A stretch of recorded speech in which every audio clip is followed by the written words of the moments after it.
Greetings, gamers! Well, one of my favorite handhelds, possibly of all time, the Sony PlayStation Portable, or PSP, has a successor.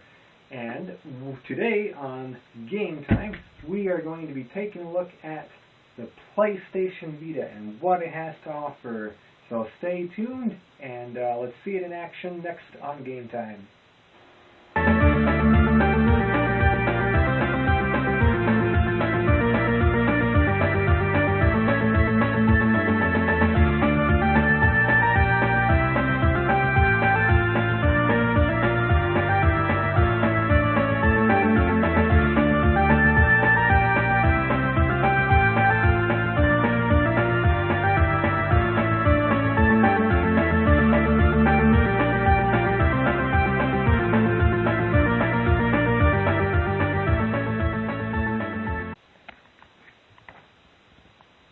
Alright everyone, I guess this more than anything is just going to be a PlayStation Vita overview. We'll just spend just a couple minutes here going over a quick overview of the PlayStation Vita. That's the startup screen, just had to pull that sheet away. Basically this is for anyone who maybe doesn't have a Vita yet, or if you just got yours, kind of this is going to be a nice little introduction. You notice right away this is a Sony product that doesn't use the traditional cross media bar like the PSP used in the PS3, where you had the all your options on the cross media bar. This is more of a, I don't know, more of a like something you would see on your iOS or Android device, or some apps that are all lined up and ready for you to use. Right off the bat on the what comes with is Welcome Park, sort of a game. It does actually have trophies, so it's a full-on game. Party is something you can, it's sort of like a chat room. You can chat with other PS Vita users just using the mic that's already stored here. And you know what? I have used that when I'm doing either some PlayStation Home or some games on the PS3 or whatever system. I don't actually have a headset for my PS3, for example, but a couple of my friends on the PlayStation Network do have Vitas, so we actually use the party feature for that. So that actually has been very useful for myself.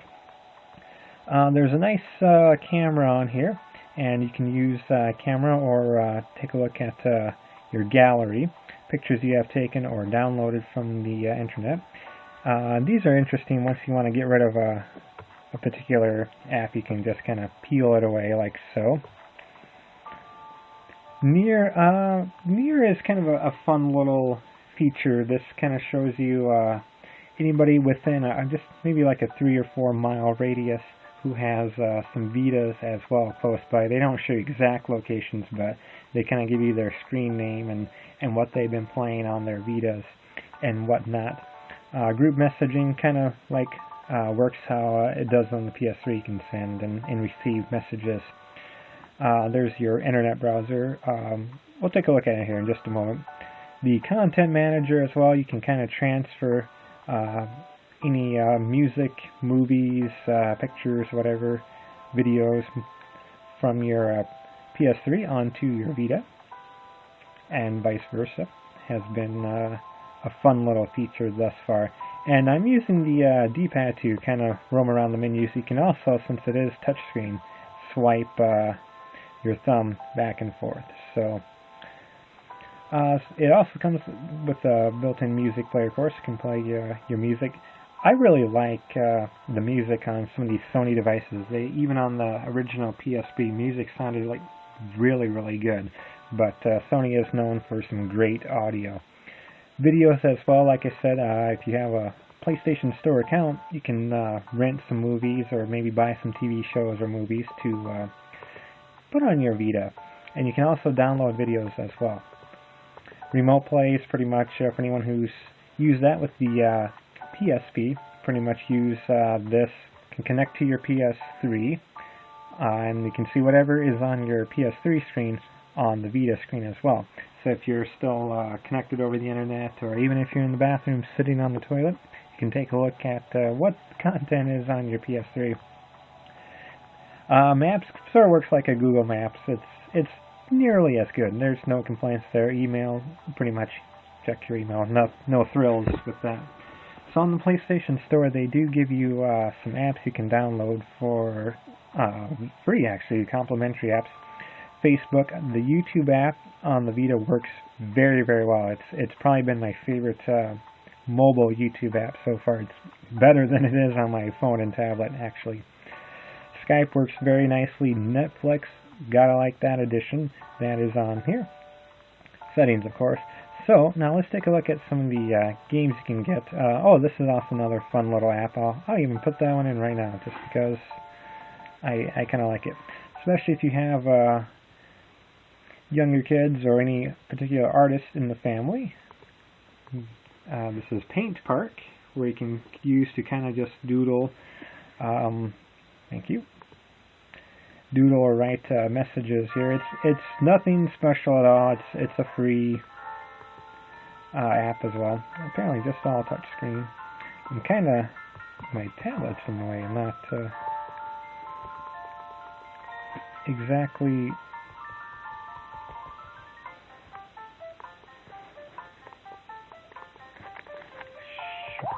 Hey, there it is. All right. And as you can see on here, it's just, there you go. That's really nothing special, but it is kind of a fun little thing, especially if you're really bored. You can take the kids or whatever, and it can do some great tic-tac-toe, whatever. On here, you can do, write maybe some messages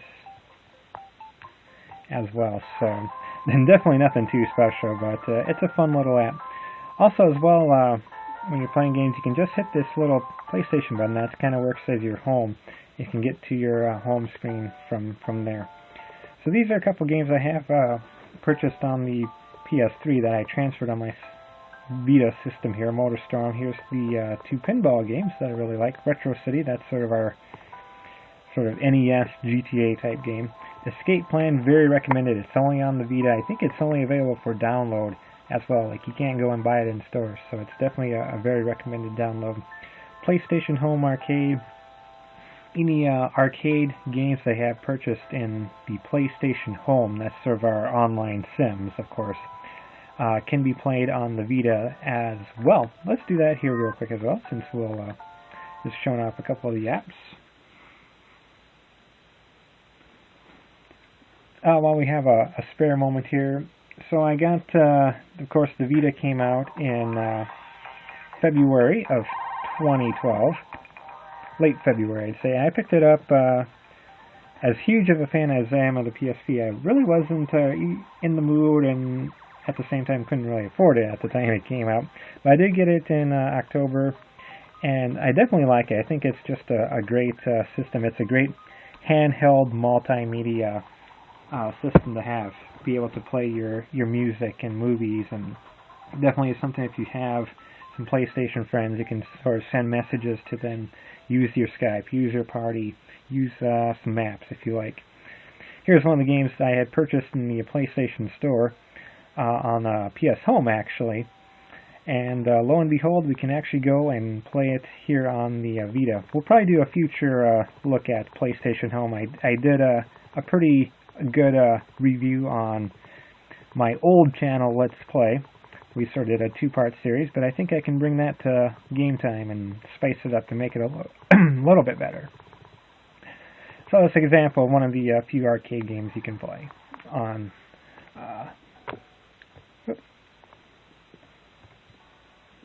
Trying to do it through the camera screens are a little tricky here.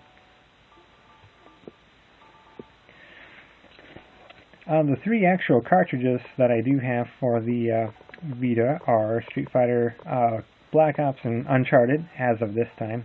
And you can tell which game you actually have in here. This is kind of a neat little update recently, because right here you kind of see right next to the 3:38 AM, you see a little blue outline. Wow, that's really blurry there.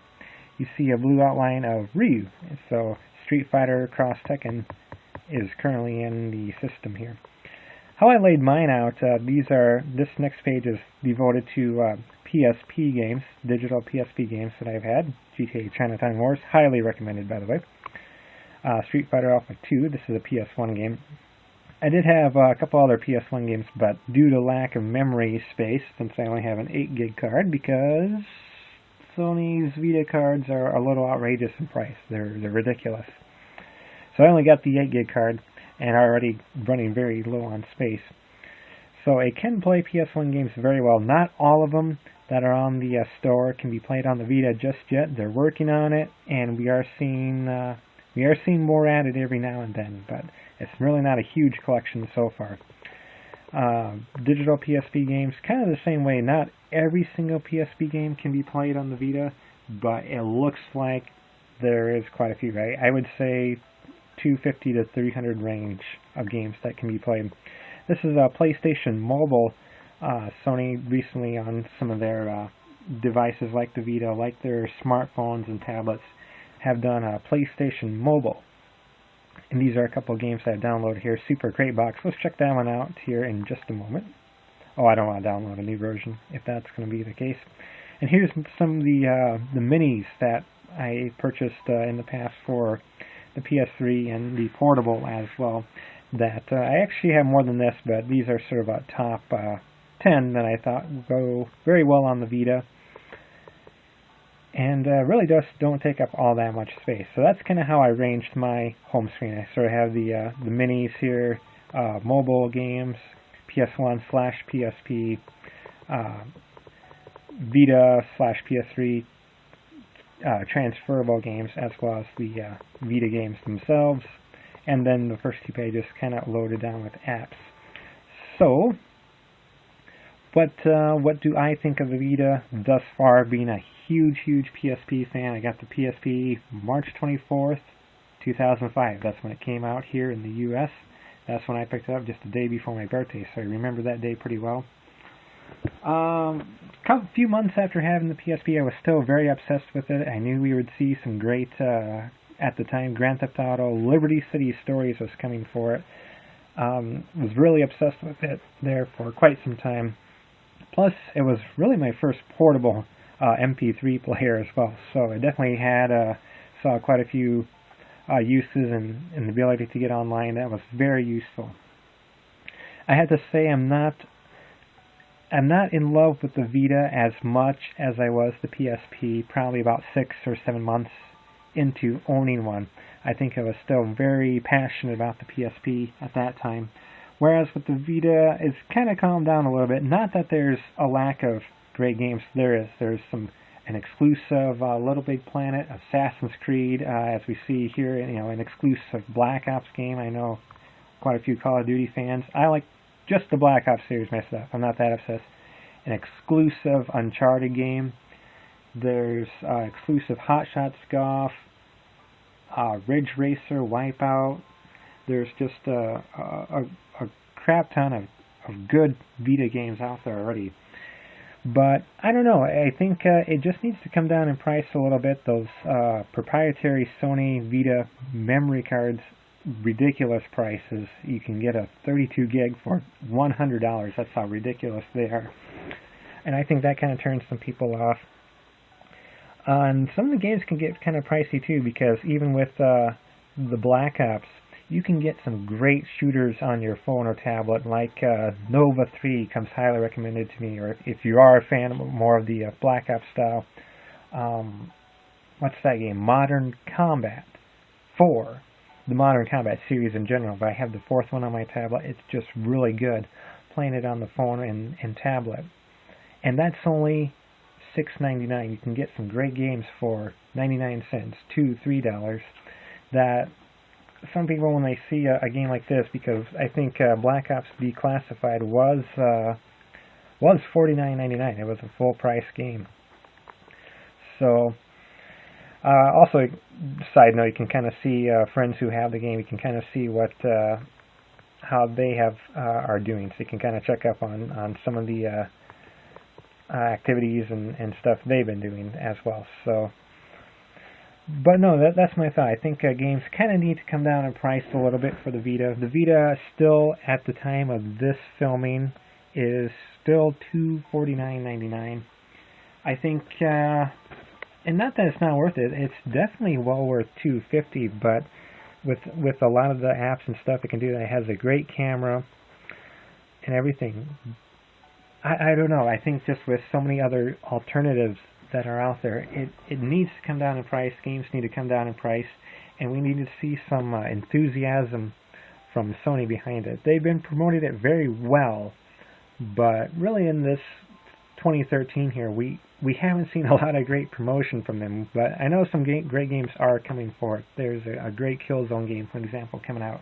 But they're starting to get already just a few and far in between, and there's sort of a lack of enthusiasm from Sony themselves. So I think that needs to be fixed. They need to show some more enthusiasm. So hopefully at E3 2013, we'll see an army of great games coming out for the Vita, because Nintendo with their 3DS, yeah, that's a little bit more gimmicky, maybe not as multimedia friendly as this, but they are piling on a boatload of great games on the 3DS. Meanwhile, the Vita is still kind of, but right now, just currently at the time of this filming, where they are shining is with the PS3 and Vita connectivity. They got some great games for when you purchase them on your console, you can transfer them to the Vita. I think that's awesome. We need to see more of that. Alright, so enough ranting and raving. I like the Vita. I think it's fine. It's only going to get better as time goes by, but I don't know. We need to see, basically just need to see some enthusiasm, and a few more great games I think can't hurt for the Vita. There's already a great lineup, but let's keep them coming. So overall, I'm not disappointed I have a Vita. I'm glad I picked it up. I still love the system. I still think I do recommend it to anyone who is a fan of the PS3, and definitely love the PSP, because they sold many millions of PSPs, but the Vita is struggling. I think anyone who loves their PSP to death, I think they'll really like the upgrade here. So I don't regret buying it, but again, I just haven't used it as much as the PSP about this time when I owned the PSP. So in fact, I even still use the PSP quite a bit still to this day, while the Vita kind of sets aside now and then. So alright, that's it for sure this time. For real, I'm out. So thanks for tuning in, everyone. Thank you. And leave a comment on what games you recommend for the Vita, or what apps like these paint parks or grid apps that are on the PlayStation Store you can get for the Vita. If something you like that I don't actually have on the system, definitely leave a comment and talk about what is your favorite game and app. So alright, that's it. I'm done. See you next time, everybody. Take care. Thanks for watching. Stay classic. Happy gaming.